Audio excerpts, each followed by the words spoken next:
तो पापा, सबसे पहले तो वेलकम। ठीक है।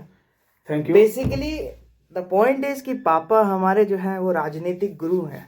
हमने जो राजनीति सीखी है, तो मम्मी को तो वैसे भी फुर्सत मिलता नहीं था, तो पापा के ही अंडर गार्जियनशिप हम लोग जो भी आज सीखते हैं या बोलते हैं, तो पापा भी हम लोगों के राजनीति में बहुत बड़ा अहम रोल प्ले करते हैं और राजनीति को अच्छी तरह समझते हैं।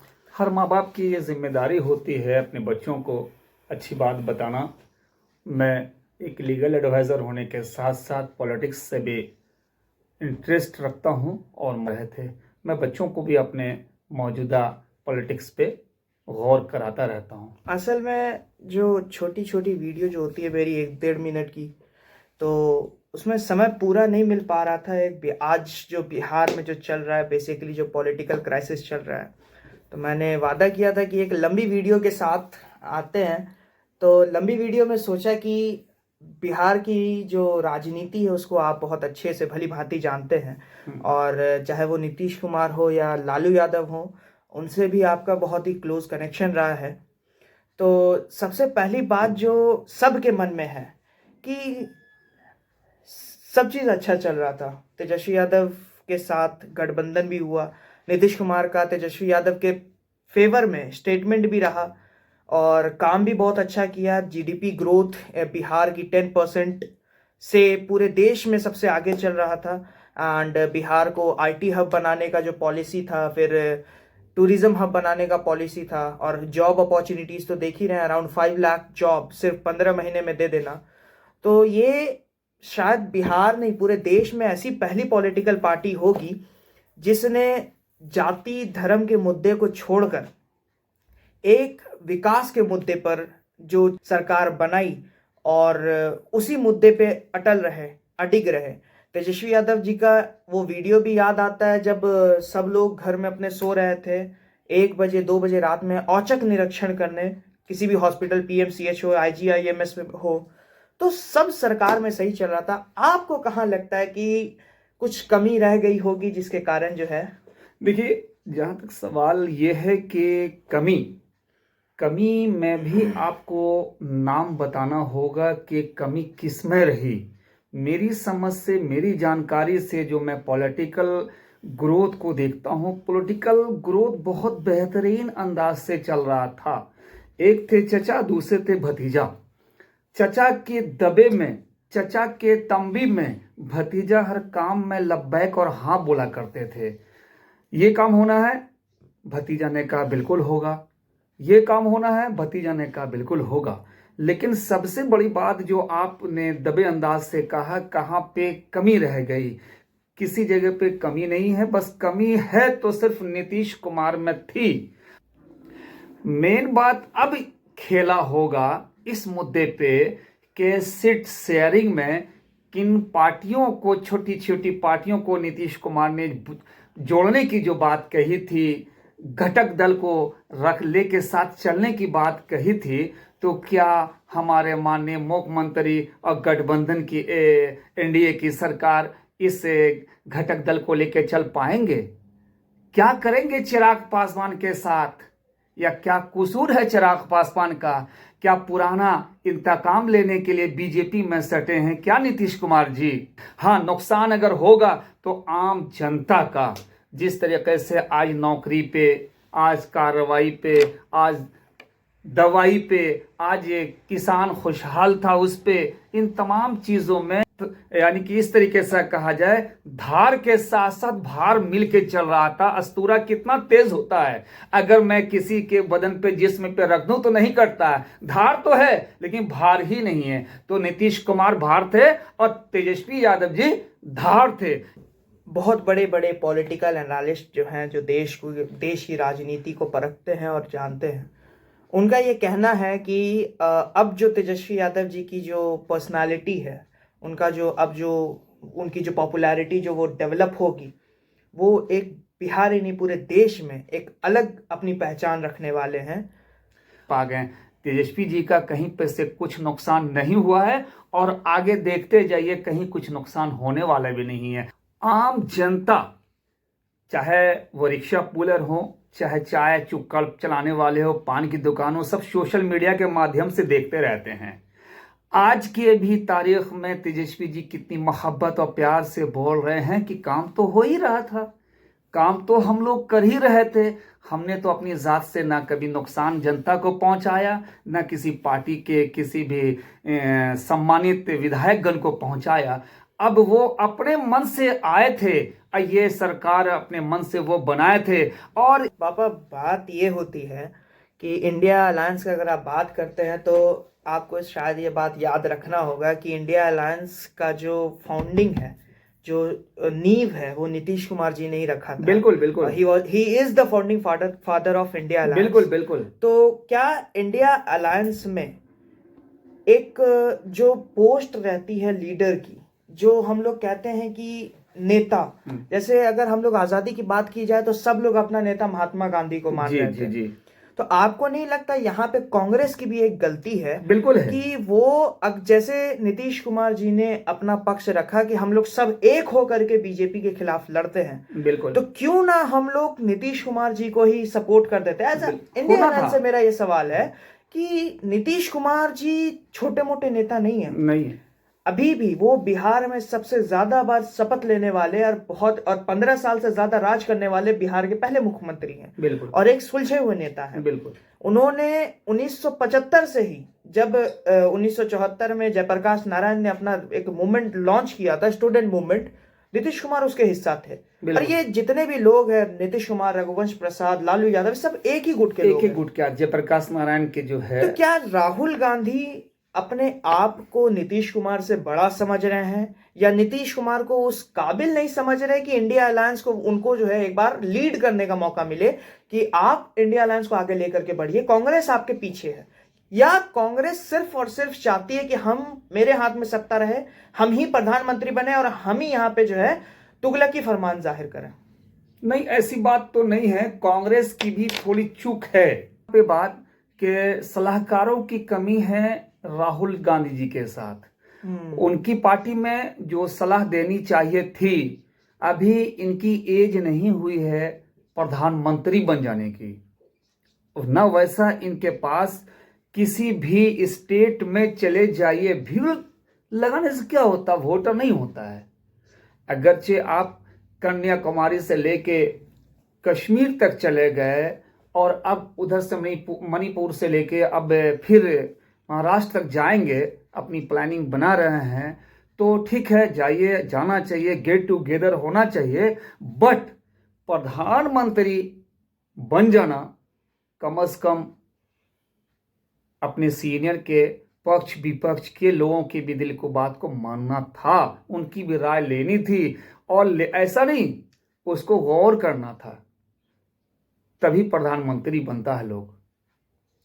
ममता बनर्जी का भी यहाँ पे एक बयान आया है अभी हाल में। इस चीज़ से पहले एक और पॉलिटिकल डेवलपमेंट देखने को मिला कि ममता बनर्जी ने अपना जो टीएमसी है वो इंडिया अलायंस से अलग कर लिया है, और उनका ये ऐलान है कि हम बंगाल में इंडिपेंडेंट चुनाव लड़ेंगे अपने दम पे, किसी का सपोर्ट नहीं चाहिए। तो इंडिया अलायंस में एक फूट क्यों नज़र आ रहा है? पंजाब में भी आम आदमी पार्टी जो है वो कह रही है कि हम अकेले चुनाव लड़ेंगे, हमको किसी इंडिया अलायंस की ज़रूरत नहीं है। अलायंस आपने बनाया था बीजेपी को कमज़ोर करने के लिए, लेकिन हाल ही में कुछ डेवलपमेंट हुए हैं, जैसे मंदिर फैक्टर जो हम लोग बात करते हैं। हाँ। इस चीज़ का बहुत बड़ा असर पड़ेगा हमारे देश के इलेक्शन पे, जनरल इलेक्शन पे, क्योंकि लोग, मंदिर बनना ये बहुत बड़ा मुद्दा है, ये आस्था का मुद्दा है, ये धार्मिक मुद्दा है। ये बना जो बना अच्छा बना, हम लोग का पूरा समर्थन है, उसमें कोई दिक्कत नहीं है। बिल्कुल। लेकिन क्या एक पार्टी को एक पर्टिकुलर आस्था पे राजनीति करके अपना एक वोट बैंक तैयार करना, ये कहां तक सही है? दूसरी बात, जो पहले इसका जवाब दे दीजिए, फिर दूसरा सवाल कर। देखिए, देश के अंदर अब जो राजनीति हो रही है, दो तरह की हवाएं बह रही है, एक नफरत की हवा, एक मोहब्बत की हवा। नफरत की हवा बहने वाले जो हिंदू मुस्लिम, मंदिर मस्जिद, हिंदुस्तान कब्रिस्तान, फिर लास्ट में पाकिस्तान जाते हैं, ये नफरत की हवाएं बहाते हैं। आज तक कोई भी मुसलमान या किसी भी पार्टिकुलर मुसलमान के ऊपर मैं चर्चा करूं तो मंदिर बनने से ना उन्हें किसी भी टाइप की कोई तकलीफ है और ना आगे कहीं होगी। ये बहुत बड़ा स्टेटमेंट है कि किसी भी मुसलमान को मंदिर बनने से कोई दिक्कत नहीं है। बाकियों का हम नहीं जानते, लेकिन बिहार में जिस हिसाब से हम लोग देख रहे हैं, क्योंकि हम लोग बिहारी हैं और जो नॉर्थ ईस्टर्न स्टेट्स है हम लोग उधर देख रहे हैं, किसी भी तरीके का कोई परेशानी नहीं है। कोर्ट के माध्यम से चाहे वो कोर्ट डिसीजन लेने में क्या अपना स्टेप लिए हैं, ये सुप्रीम कोर्ट की डिसीजन हुई और उस पे मंदिर बनी है और हम लोगों को उससे कोई एतराज नहीं है। खूब अच्छी तरीके से उसका भव्य मंदिर बना है। ठीक। दूसरी बात, इंडिया अलायंस, अब चूंकि हम लोगों के पास एक बहुत बड़ा फैक्टर है हमारे रिलीजियस आस्था, बीजेपी के पास बहुत बड़ा फैक्टर है, जो कि ये 2024 के इलेक्शन में शायद बहुत बड़ा रोल प्ले करने वाला है। इंडिया अलायंस में अगर ऐसा टूट रहेगा, इंडिया एक तरफ बोल रहा है कि हम सब साथ हैं और टीएमसी बोल रही है कि हम अकेले लड़ेंगे, केजरीवाल बोल रहे हैं कि हम पंजाब में अकेले लड़ेंगे, इधर देख रहे हैं नीतीश कुमार जो हैं वो जाकर के बीजेपी से अब मिलने वाले हैं एनडीए में। अभी तक मिले नहीं है, अभी तक कोई ऑफिशियल फरमान आया नहीं है। आपको ऐसा नहीं लगता कि नीतीश कुमार जो है वो रामविलास पासवान से अच्छे मौसम वैज्ञानिक हैं? बिल्कुल। वो समझ गए होंगे कि अब इंडिया अलायंस नहीं जीत रही है अच्छे से, अब की बार बीजेपी 400 पार जा रहा है, तो क्यों ना हम अपना पॉलिटिकल ये बचाने के लिए सही बीजेपी के तरफ हो जाए और कुछ केंद्रीय मंत्रालय हम भी ले लें, ताकि कुछ तो फायदा हो हमको। क्या आपको ऐसा नहीं लगता कि इस चेंज में भी एक अपना वो बेनिफिट नजर देख रहे हैं? वो बेहतरीन पॉइंट है, बेहतरीन मुद्दा है आपका। चूंकि नीतीश कुमार जी समझ गए थे कि हम अगर बीजेपी से अलग होकर चुनाव लड़ेंगे तो बिहार में नीतीश कुमार फ्रंट पे नहीं है, फ्रंट पे नीतीश कुमार का वर्क केसी त्यागी जी कर रहे हैं। केसी त्यागी जी का एक कदम बीजेपी में है और एक कदम जेडीयू में है।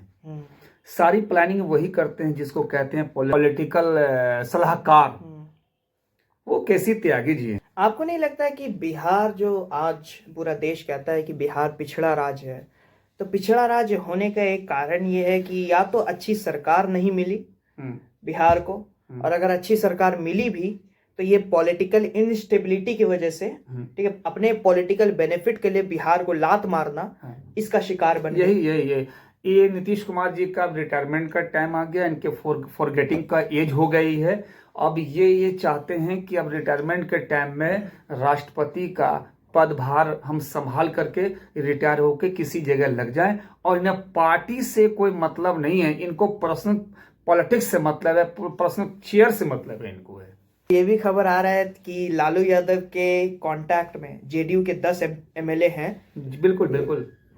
तो इसको आप किस नजरिए से देखना चाहेंगे? देखिए, हर लीडर जो होते हैं, सीनियर लीडर, हमेशा अपोजिशन के 10-20 विधायकों को अपने कांटेक्ट में रखते हैं, उनको हर तरह की फैसिलिटीज देते हैं अभी बीच में अपने। और हमें जैसा लगता है कि इनके शपथ लेने के बाद, शपथ इनका रिजाइन देने के बाद हमको ये महसूस होता है कि जब अपना फिजिकल ऑफ बॉडी दिखाने की गवर्नर के यहाँ सामने बात चलेगी तो इनका 8 से लेकर 12 विधायक गवर्नर के प्रेजेंट नहीं मिलेगा। कभी कभी एक जो हम लोग देखते हैं, एक सवाल उठता है, एक मशहूर लाइन है कि the best characteristics of politics is that it doesn't have any characteristics. मतलब पॉलिटिक्स का एक खूबी है कि इसमें कोई खूबी नहीं है। मतलब कि इसका आप इसमें बहुत अच्छे भी हो सकते हैं, बहुत खराब भी हो सकते हैं। तो अगर मेरे हिसाब से शहाबुद्दीन सिवान, जिसका आप नाम लिए, वैसे लोगों को रखना भी जरूरी है इन टाइप के मुद्दों के लिए। अगर आप कहते हैं अगर आप सिर्फ भलाई करते रहिएगा तो एक दिन आप जो है, एक छोटी सी बात गवारी भाषा में, देहाती भाषा में कहा जाता है कि अगर आपके पास 10 बीघा खेत है, उस 10 बीघा खेत को सेफ रखने के लिए बांध बांधने की जरूरत पड़ेगी, और उस बांध पे धतूरे का इस्तेमाल किया जाता है।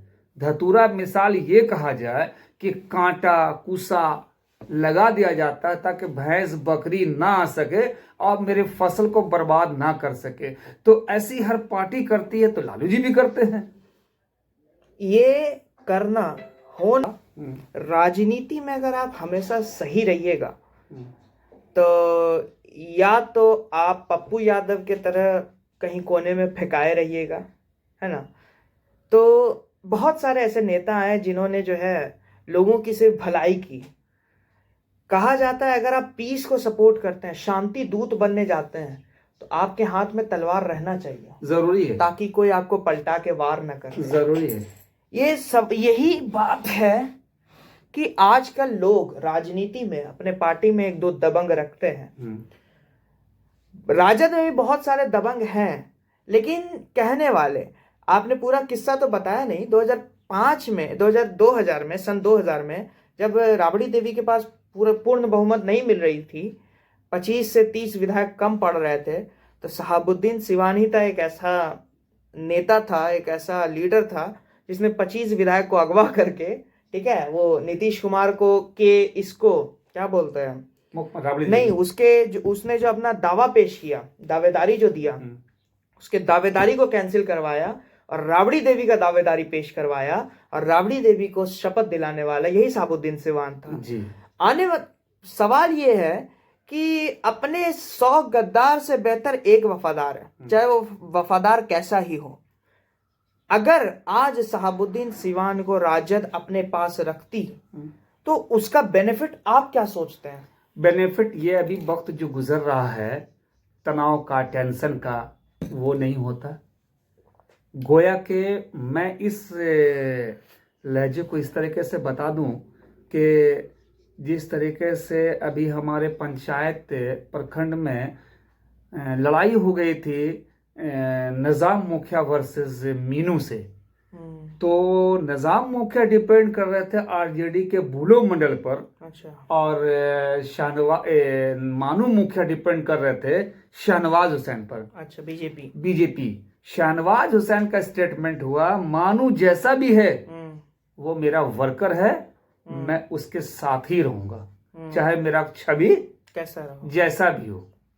तो उससे क्या हुआ कि मानू को बल मिला और मानू उसके फॉर्मूले पे चलता है, आज भी चल रहा है। वही एक ऐसा मुखिया है कि जब से 2001 से लगातार आज तक कभी मुखिया में हारा नहीं है। इसका यह मतलब नहीं है कि उसका कैरेक्टर लेस है, उसका जमीन पर जनता से कांटेक्ट बहुत बढ़िया है, उसके दुख सुख में खड़ा रहता है।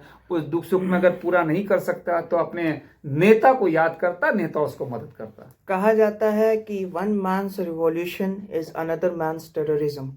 मतलब कि शहाबुद्दीन सिवान का अगर बात किया जाए या जितने भी हमारे दबंग का बात किया जाए, लोग दबंग तभी बनते हैं या लोग गलत पे तभी उतरते हैं जब उन्होंने गलत सहा हो या गलत देखा हो, और वो गलत करने नहीं उतरते हैं, गलत हटाने उतरते हैं। जुल्म के खिलाफ वो रहते हैं। कहते हैं जुल्म को मिटाने के लिए जुल्म करना पड़ता है। तो अगर ये बात हम लोग हैं कि बहुत सारे लोग हैं जो इस पे कॉन्ट्राडिक्ट करेंगे, उनको भी बता देते हैं कि यूपी में जो हमारे योगी आदित्यनाथ हैं, अपनी सत्ता बचाने के लिए राजा भैया को भी साथ में रखते हैं। बिल्कुल बिल्कुल। आने वाले समय में कल क्या हो जाए, एक हमेशा एक वैसा कहते हैं ना, एक ढाल आपको चाहिए ही।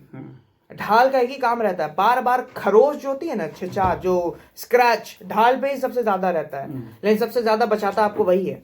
हमको लगता है शायद तेजस्वी यादव इस चीज को समझ नहीं सके होंगे कि शहाबुद्दीन सिवान की जरूरत कहाँ पे है। अच्छा, कहने वाली बात है पापा कि एक कहावत है हम लोग में, कहा जाता है कि जब इंसान का मुंह चाय से जल जाता है तो वो दूध का मट्ठा भी फूक फूक के पीता है जी।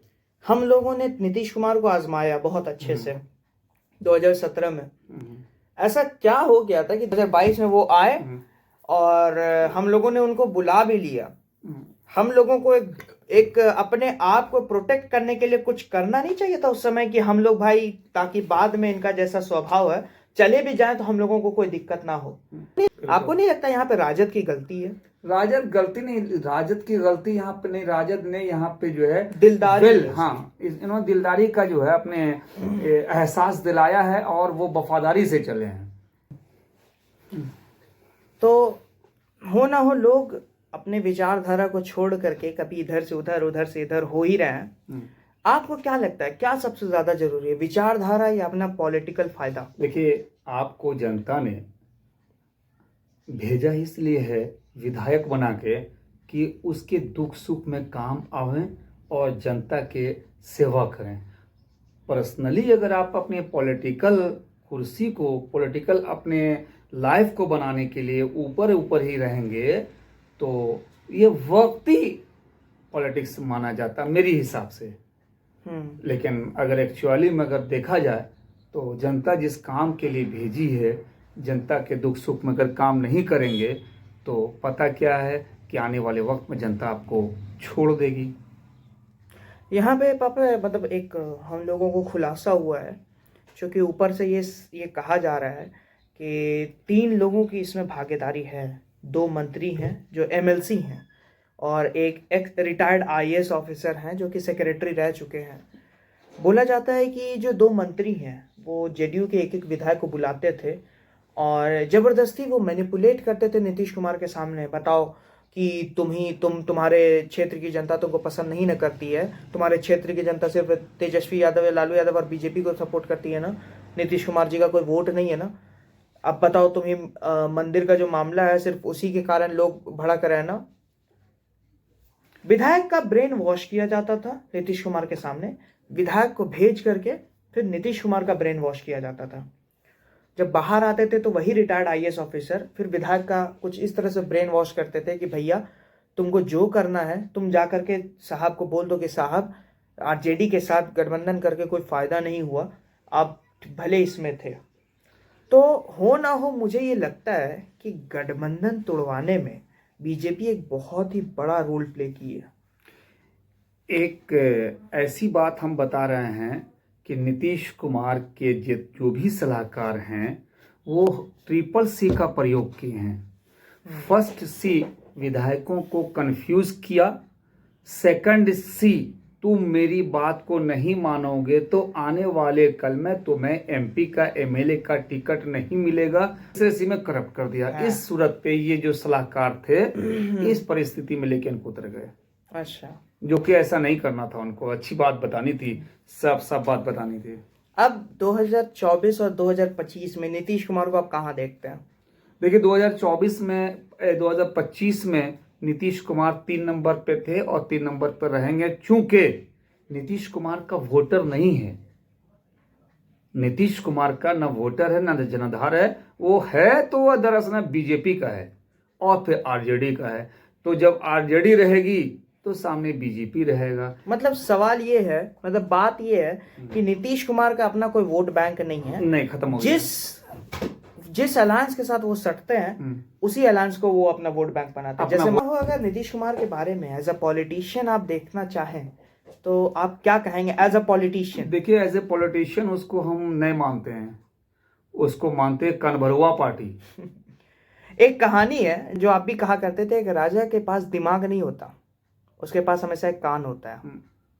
ठीक है, इसीलिए जो पोएट्स होते थे, जो कवि होते थे इसमें, वो हमेशा जो है इनको वो हमेशा राजा को जो सुनाते थे, राजा वही सुन करके मानते थे, खुश करने के लिए, लब्बुलुबाब में उसको राजा को खुश करे ताकि मुझे राजा इनाम दे देंगे, माननीय नीतीश कुमार जी हमको टिकट दे देंगे। अभी कितनी बड़ी बड़ी बात जो है बोलो, आपके गोपाल मंडल जी ने बोला कि मत जाइए उनके पास, जाइएगा तो पार्टी टूट जाएगी। इस तरीके से बहुत सारे जड़ियों में विधायक हैं जो ऐसी बात है। इसमें भी एक बहुत बड़ा सवाल उठ रहा है कि क्या नीतीश कुमार अगर एनडीए में जाते हैं तो पार्टी क्या टूटेगी?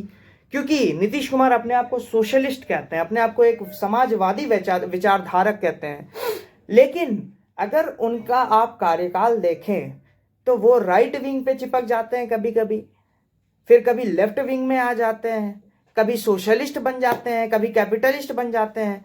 उनका अपना कोई मूल्य धारा नहीं है। वो पॉलिटिशियन नहीं है, वो कुर्सी बचाने के लिए, कुर्सी हासिल करने के लिए ही ऐसा वो करते हैं। उछल के उधर चले गए, उछल के इधर चले आए ताकि जैसा देखते हैं, ये रामविलास को कहा जाता था कि ये मौसम वैज्ञानिक हैं, ये लेकिन ये मौसम के प्रोफेसर हैं, वैज्ञानिक के प्रोफेसर हैं। तेजस्वी यादव को लोग परख चुके हैं कि भैया अगर बिहार सही सलामत है, हम भी अपने लोगों से कहते हैं कि मुझे लगता है कि बिहार तेजस्वी यादव के हाथ में सलामत है। आपका कहां तक कहना है? देखिए, ऐसा है कि मैं अगर कह दूं तेजस्वी जी अच्छे हैं, तो मेरे कहने से ये आम जनता देख रही है कि ये आज जो मेरी बेटी या उनके बेटा या कोई भी जनता के यहाँ रोटी रोजी नौकरी कार्रवाई और दवाई हुई, किसी भी मरीज को चेक और टाइम टू टाइम हॉस्पिटल में जाके करते रहे, उसका नाम है तेजस्वी जी। कि अब आगे क्या? क्योंकि सब लोग यही सोच रहे हैं कि चलो जो हो गया हो गया, अब आगे क्या? आपको क्या लगता है आगे क्या होने वाला? आगे का होने वाला वही है, ये 2025 में जो ये बोल रहे थे कि मुझे 17 सीट अब 20 सीट मिलने वाली हैं, तो अब हमारे माननीय नीतीश कुमार जी ये सोचेंगे कि यहाँ दो दबे अपने भतीजा को दबा करके काम ले रहे थे अपने मन के मिजाज के मुताबिक, वहां वो दबाएंगे नहीं, वो दबेंगे। चाहे वो सुशील कुमार मोदी से दबें, चाहे वो अमित शाह से दबें, चाहे वो मोदी जी से दबें, इस हैसियत से कि उनको उनके कहे हुए मांगे हुए डिमांड को पूरा नहीं किया जाएगा, और अगर उनको किया जाएगा तो ये घटक दल की जो छोटी छोटी पार्टियां हैं वो सब भाग जाएंगी या उसको भगा दिया जाएगा। Thank you. तो हम लोगों का जो डिस्कशन था आपको सब समझ में आ गया, शुरू से लेकर के अंत तक गठबंधन बना भी क्यों बनाया, जब जान रहे थे ऐसा होना था, क्यों हुआ, और हुआ तो क्या हुआ, परिणाम क्या हुआ, उसमें किसको बेनिफिट हुआ, किसको लॉस हुआ, कौन अपना सत्ता बचा रहा है, कौन सही में बिहार के लिए क्या कर रहा है, सब देख रहा है, सब समझ रहा है। हो ना हो ये चीज आपको आज नजर नहीं आ रही है। तेजस्वी यादव जी का जो स्टेप था, चाहे वो आप क्या बोलते हैं टूरिज्म को लेकर के हो, जापान में बुद्धा बोध गया में उनको एनलाइटमेंट मिला, तो बोध गया बहुत बड़ा टूरिस्ट हब बन सकता है बौद्धों के लिए।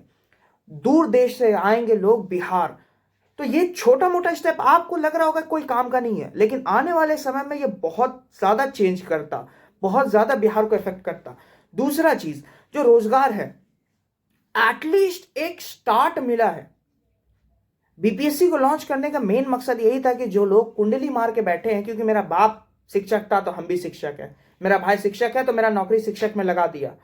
अब क्या है, बीपीएससी 2 बीपीएससी में पास कर गए तो तुम शिक्षक बनोगे। मतलब जो भैया राजा का बेटा अब राजा नहीं बनेगा, राजा वही बनेगा जो राजा बनने के हकदार होगा, जो हक के लिए शिक्षक है, जो समझदार, जो शिक्षक बनने की कैपेसिटी रखता है, सिर्फ वही शिक्षक बनेगा। बिल्कुल सही बात है। तीसरी बात, आईटी हब, चाहे जगह जगह से फंडिंग लाना हो, 50,000 करोड़ का फंडिंग तेजस्वी यादव ने लाने का काम किया।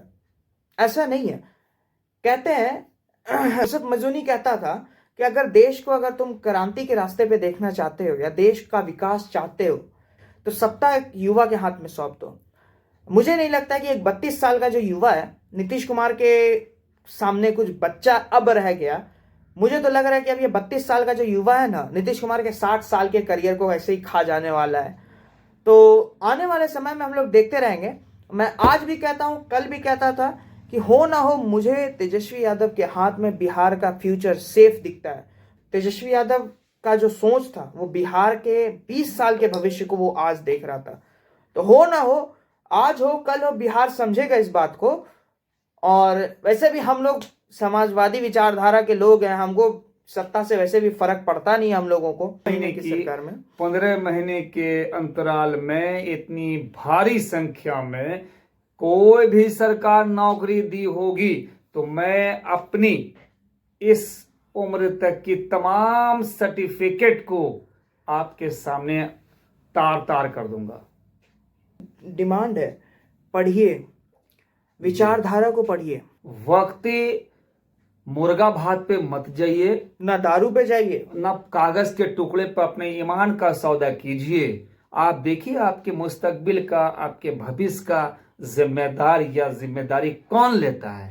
हम तो ये भी कहते हैं अगर आपको लगता है कि केंद्र में मोदी जी बेस्ट है तो उसमें मेरी कोई टिप्पणी नहीं है, लेकिन आप बेशक वोट कीजिए और कोई चारा भी नहीं है, लेकिन बिहार के मुस्तकबिल के लिए, बिहार के भविष्य के लिए मेरे हिसाब से तेजस्वी बेस्ट है। मैं तो अलविदा लेते हैं, फिर आते हैं किसी दिन। जय हिंद। जय हिंद।